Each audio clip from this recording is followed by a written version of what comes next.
Hello दोस्तों, speak well के grammar के सेशन में फिर से आपका एक बार स्वागत है। मैं आपका ट्रेनर नवीद और अब हम हमारा अगला विषय सीखने वाले हैं जिसका नाम है मॉडल ऑक्सिलरीज। मॉडल ऑक्सिलरीज जैसा कि हमने पिछले सेशन में किया था, इन्हें हम सहायक क्रियापद कहते हैं जो मुख्य क्रिया यानी मेन वर्ब की सहायता करते हैं।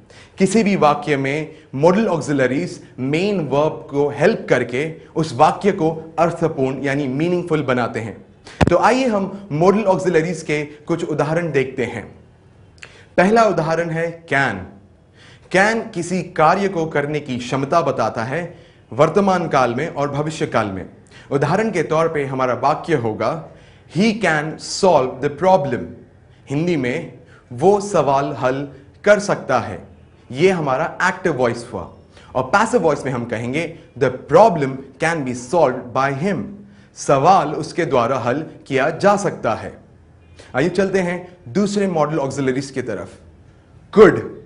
कुड को हिंदी में हम कहेंगे जो कार्य हो सका। कुड कैन का पास्ट टेंस है, यानी भूतकाल में कुड का प्रयोग किया जाता है और वर्तमान काल में कैन का प्रयोग किया जाता है। तो हमारा वाक्य बन जाएगा He could solve the problem। ये एक्टिव वॉइस है। हिंदी में वो प्रॉब्लम सॉल्व कर सका। Passive voice the problem could be solve by him. Problem उसके द्वारा सॉल्व किया जा सका। तो दोस्तों अब हम तीसरी मॉडल ऑक्सिलरी सीखेंगे शुड। शुड को हिंदी में हम कहेंगे कि कोई कार्य होना चाहिए। शुड में हमें पता चलता है कि कार्य उचित है या अनुचित है। तो हमारा उदाहरण वाला वाक्य बन जाएगा He should solve the problem। उसे प्रॉब्लम सॉल्व करना चाहिए। ये एक्टिव वॉइस है। पैसिव वॉइस में the problem should be solved by him। Problem उसके द्वारा सॉल्व किया जाना चाहिए। इसके बाद वाली मॉडल ऑक्सिलरी है मस्ट।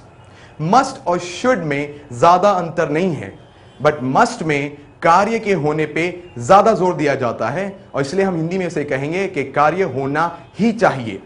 तो हमारा उदाहरण वाला वाक्य बन जाएगा He must solve the problem। उसे प्रॉब्लम सॉल्व करना ही चाहिए। ये एक्टिव वॉइस है। और पैसिव वॉइस में होगा The problem must be solved by him। यानी प्रॉब्लम उसके द्वारा सॉल्व किया जाना ही चाहिए। दोस्तों अगली मॉडल ऑक्सिलरी है वुड। हम वुड का इस्तेमाल तब करते हैं जब काम करने की या काम होने की संभावना 100% हो, यानी वुड को हम हिंदी में कहेंगे कि काम होगा ही। तो हमारा वाक्य बनता है He would solve the problem। वो प्रॉब्लम सॉल्व करेगा ही। ये एक्टिव वॉइस है। पैसिव वॉइस बनेगा The problem would be solved by him। Problem उसके द्वारा सॉल्व किया ही जाएगा। आइए अगली मॉडल ऑक्सिलरी देखते हैं। यह है मे और माइट। हम मे और माइट तब इस्तेमाल करते हैं जब काम होने की संभावना पूरी ना हो। हम में तब इस्तेमाल करेंगे जब काम होने की संभावना 50-50% हो, और माइट तब इस्तेमाल करेंगे जब काम होने की संभावना बहुत कम हो। तो हमारा वाक्य बन जाता है He may solve the problem। वो शायद प्रॉब्लम सॉल्व करेगा। ये एक्टिव वॉइस है। इसी की पैसिव वॉइस बनेगी The problem may be solved by him। Problem उसके द्वारा शायद सॉल्व किया जाएगा। मे का इस्तेमाल हम इजाजत लेने में भी करते हैं, परमिशन लेने में, जैसे कि मे आई कम इन। क्या मैं अंदर आ सकता हूं? तो दोस्तों अब हम अगली मॉडल ऑक्सिलरी की तरफ बढ़ते हैं और वो है लेट। लेट यानी कोई कार्य होने दो।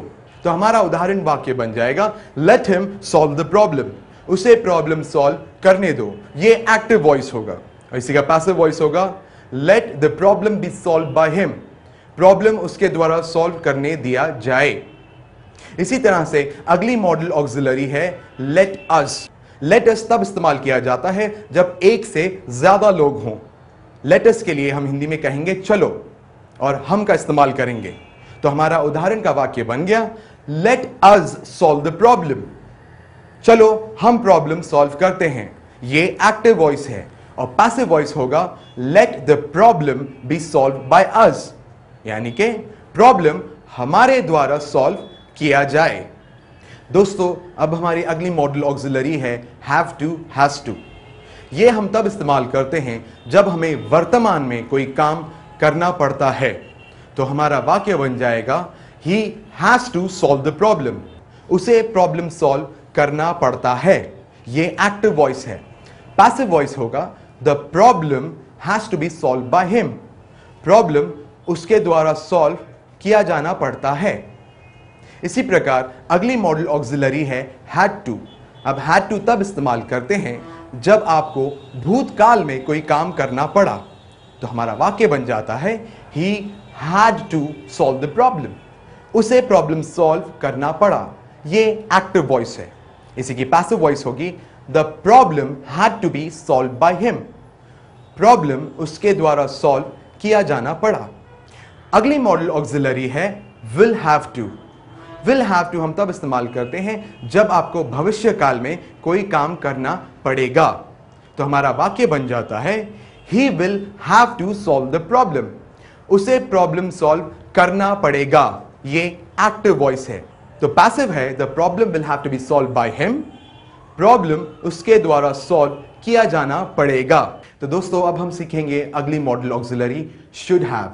शुड हैव हम तब इस्तेमाल करते हैं जब हमें भूतकाल में कोई काम करना चाहिए था, तो हमारा वाक्य बन जाता है he should have solve the problem, उसे प्रॉब्लम सॉल्व करना चाहिए था, ये एक्टिव वॉइस है। पैसिव वॉइस होगा the problem should have been solved by him, problem उसके द्वारा सॉल्व किया जाना चाहिए था। अगली modal auxiliary could have. Could have हम तब इस्तेमाल करते हैं जो काम भूतकाल में हो सकता था, तो हमारा वाक्य बनता है he could have solve the problem, वो प्रॉब्लम सॉल्व कर सकता था, ये एक्टिव वॉइस है। इसी का पैसिव वॉइस होगा the problem could have been solved by him, problem उसके द्वारा सॉल्व किया जा सकता था। तो दोस्तों अगली मॉडल ऑक्सिलरी है माइट हैव या मे हैव। माइट हैव या मे हैव हम तब इस्तेमाल करते हैं जब कोई काम शायद हुआ होगा भूतकाल में, तो हमारा वाक्य बन जाता है he might have solve the problem, उसने शायद प्रॉब्लम सॉल्व किया होगा, ये एक्टिव वॉइस है। और इसी की पैसिव वॉइस होगी the problem might have been solved by him, problem शायद उसके द्वारा सॉल्व किया गया होगा। तो दोस्तों ये थे मॉडल ऑक्सिलरीज के कुछ उदाहरण। तो मिलते हैं अगले ग्रामर के सेशन में, और तब तक के लिए आपके इस ट्रेनर को विदा दीजिए। Thank you and good bye.